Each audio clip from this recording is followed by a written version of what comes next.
ബീഹാർ തെരഞ്ഞെടുപ്പ് വിശേഷങ്ങളിലേക്കാണ്. തെരഞ്ഞെടുപ്പ് ആവേശത്തിൽ തന്നെയാണ് ബീഹാർ ഒട്ടാകെ. BJP സ്ഥാനാർത്ഥികളെ ഇന്നിപ്പോൾ പ്രഖ്യാപിക്കും. NDAയുടെ സ്ഥാനാർത്ഥി നിർണയമെല്ലാം ഏതാണ്ട് പൂർത്തിയായി കഴിഞ്ഞു. പക്ഷേ മഹാഗഡ്ബന്ധൻ മഹാസഖ്യത്തിൻ്റെ സീറ്റ് വിഭജനത്തിന് ചില കടമകൾ കൂടി ബാക്കിയുണ്ട്. എന്തായാലും RJD നേതാക്കൾ ഡൽഹിയിൽ എത്തി എന്ന റിപ്പോർട്ട് പുറത്തു വരുന്നുണ്ട്. രാഹുൽ ഗാന്ധി ഉൾപ്പെടെയുള്ള നേതാക്കളുമായി ചർച്ച നടക്കും. വിവരങ്ങളുമായി KK പ്രശാന്ത് ചേരുകയാണ്. പ്രശാന്ത്, ആദ്യഘട്ടത്തിൽ നാമനിർദ്ദേശ പത്രിക സമർപ്പിക്കാൻ ഇനി 5 ദിവസം കൂടി മാത്രമാണ്. അത് കഴിഞ്ഞാൽ ഈ പറഞ്ഞതുപോലെ തെരഞ്ഞെടുപ്പ് പ്രചരണത്തിൻ്റെ ഇതിലേക്ക് കടക്കേണ്ടതുണ്ട്. വളരെ ചുരുങ്ങിയ ദിവസങ്ങൾ മാത്രമാണുള്ളത്. NDA സഖ്യം സീറ്റ് വിഭജനം പൂർത്തിയായി കഴിഞ്ഞു. എന്താണ് മഹാഗഡ്ബന്ധനിലുള്ള കടമ്പ?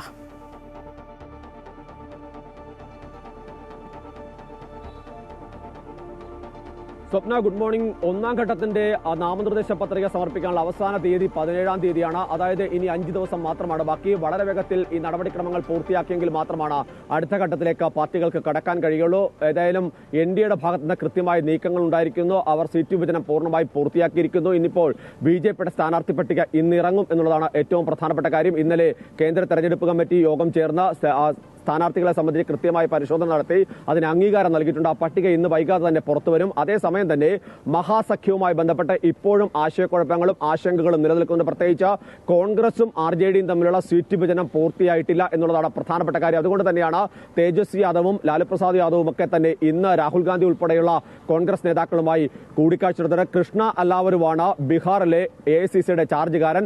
അദ്ദേഹം നേരിട്ട് RJDയുമായി കൂടിക്കാഴ്ചകൾ നടത്തിയിട്ടുണ്ട്. അവിടുത്തെ സാഹചര്യങ്ങൾ AICC നേതൃത്വത്തെ അറിയിച്ചിട്ടുണ്ട്. അതിന്റെ അടിസ്ഥാനത്തിൽ തന്നെയായിരിക്കും ഇന്ന് ചർച്ചകൾ നടക്കുന്നത്. ഈ ചർച്ച ഇന്ന് പൂർത്തിയാക്കി ഇന്നോ നാളെയോടുകൂടി തന്നെ സീറ്റ് വിഭജനം സംബന്ധിച്ചുള്ള കൃത്യമായ വിവരങ്ങൾ കൈമാറാനാണ് ഇപ്പോൾ AICC തീരുമാനിച്ചിട്ടുള്ളത്. അതേസമയം ഇടത് പാർട്ടികളെ മറ്റു പാർട്ടികളെയും ഒക്കെ തന്നെ ജാർഖണ്ഡ് മുക്തി മോർച്ചയൊക്കെ തന്നെ അനുനയിപ്പിക്കാനുള്ള നീക്കങ്ങൾ നടക്കുന്നുണ്ട് എന്നുള്ളതാണ് ശ്രദ്ധേയമായ കാര്യം.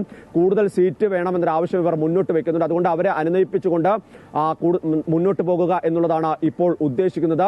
മാത്രമല്ല, വിവിധ പാർട്ടികളിൽ നിന്ന് ഇപ്പോൾ തന്നെ RJDയിലേക്കും മറ്റും കൂടുതൽ ആളുകൾ എത്തുന്നുണ്ട്. അത് JDUയിലേക്കും പോകുന്നുണ്ട്. അപ്പുറവും ഇപ്പുറവും പോകുന്ന ഒരു സാഹചര്യമുണ്ട്. പക്ഷേ RJDയെ സംബന്ധിച്ച് JDU MLA മുൻ MLAമാരും MPമാരൊക്കെ വരുന്ന ഒരു സാഹചര്യം നിലനിൽക്കുന്നുണ്ട്. ഒരുപക്ഷെ അത്തരം വരുന്ന ആളുകൾക്ക് സീറ്റ് കൊടുക്കേണ്ട സാഹചര്യം ഉണ്ടാകും. അതുകൊണ്ട് തന്നെ അക്കാര്യങ്ങളെല്ലാം തന്നെ പരിശോധിച്ചായിരിക്കും ഒരു നിർണായക തീരുമാനത്തിലേക്ക് എന്നാണ് നമ്മൾ മനസ്സിലാക്കാൻ കഴിയുന്നത്. ഏതായാലും 60 സീറ്റ് എന്നുള്ളതാണ് കോൺഗ്രസ് ഉറച്ചു നിൽക്കുന്നത്. പക്ഷേ 55 സീറ്റിലധികം നൽകാൻ കഴിയില്ല എന്നുള്ളത് RJD വ്യക്തമാക്കിയിട്ടുണ്ട്. പക്ഷേ ഈ വിട്ടുവീഴ്ചയ്ക്ക് കോൺഗ്രസ് അല്ലെങ്കിൽ ഈ കാര്യത്തിൽ ഒരു വിട്ടുവീഴ്ചയ്ക്ക് കോൺഗ്രസ് തയ്യാറാകും എന്നുള്ളതാണ് നമുക്ക് മനസ്സിലാക്കാൻ കഴിയില്ല. കാരണം ഇനി തർക്കങ്ങളിലേക്ക് പോയി കഴിഞ്ഞാൽ പ്രചരണത്തിനടക്കം സമയം ലഭിക്കാത്ത സാഹചര്യം ഉണ്ടാകും. മാത്രമല്ല, തർക്കം നീളും തോറും കൂടുതൽ ആളുകൾ മറ്റു പാർട്ടികളിലേക്ക് പോകാനുള്ള സാഹചര്യങ്ങൾ നിലനിൽക്കുന്നു. ഇന്നിപ്പോൾ ചില നേതാക്കൾ ബീഹാറിൽ നിന്ന് കോൺഗ്രസിൽ ചേരുന്നു എന്ന വിവരം കൂടി പുറത്തേക്ക് വരുന്നുണ്ട്. 11 കൂടിയാണ് അവർ കോൺഗ്രസിലേക്ക് എത്തുന്നത്. ഇതിൽ ആരൊക്കെ എന്നുള്ള സംബന്ധിച്ച് വ്യക്തത വരേണ്ടതുണ്ട്. ഏതായാലും നിർണായക നീക്കങ്ങൾ കോൺഗ്രസിന്റെ ദേശീയ ആസ്ഥാനം കേന്ദ്രീകരിച്ച് നടക്കുന്നു എന്നുള്ളതാണ് ഏറ്റവും ശ്രദ്ധേയമായ കാര്യം. ചെറിയ പാർട്ടികളെ അനുനയിപ്പിച്ച് മുന്നോട്ട് കൊണ്ടുപോകാൻ തന്നെയാണ് ഇപ്പോൾ കോൺഗ്രസും RJDയും തീരുമാനിച്ചിട്ടുള്ളത്. അതോടൊപ്പം തന്നെ പ്രധാനപ്പെട്ട ഭീഷണി നേരത്തെ നമ്മൾ പറഞ്ഞതുപോലെ തന്നെ ഒവൈസിയുടെ പാർട്ടിയും അതുപോലെ തന്നെ പ്രശാന്ത് കിഷോറിന്റെ പാർട്ടിയും ഒക്കെ തന്നെയാണ്.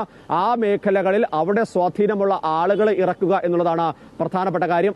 അക്കാര്യങ്ങൾ കൂടി പരിശോധിക്കുന്നത് കൊണ്ട് കൂടിയാണ് ഈ സീറ്റ് വിഭജനം അടക്കമുള്ള കാര്യങ്ങളുള്ളത്. ഏതായാലും കോൺഗ്രസിന് ഇക്കാര്യത്തിൽ ചില നിർദ്ദേശങ്ങൾ ഉണ്ട് എന്നുള്ളത് AICC നേതൃത്വം വ്യക്തമാക്കുന്നത്. തങ്ങളുടെ സ്വാധീനം അനുസരിച്ച് ഓരോ സ്ഥലത്തെ സാഹചര്യം അനുസരിച്ച് സീറ്റുകൾ വേണമെന്നുള്ളതാണ് പ്രധാനപ്പെട്ട നേതാക്കൾ തന്നെ RJDക്ക് മുന്നിൽ വെച്ചിരിക്കുന്ന നിർദ്ദേശം. സ്വപ്ന.